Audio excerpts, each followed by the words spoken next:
இது பாருங்கள், உருளைக்கிழங்கை எடுத்து அதில் எண்ணெயை ஊற்றி தடவிட்டுருக்கார். தோசைக்கல் காயணும்.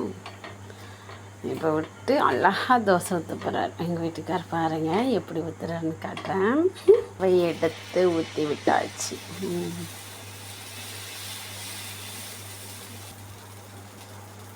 இப்போ எப்படி தோசை வருதுன்னு பார்க்கலாம்.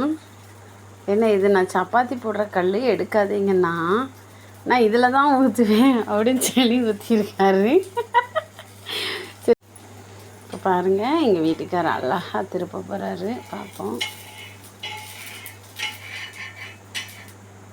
பரவாயில்ல, பார்த்தீங்களா, எங்கள் வீட்டுக்காருக்கு பயங்கர ஹெட் வெயிட். சப்பாத்தி கல்ல நான் தோசை ஊற்றிட்டேன்னு பெருமையாக எடுக்கிறாரு. இப்போ பாருங்கள்,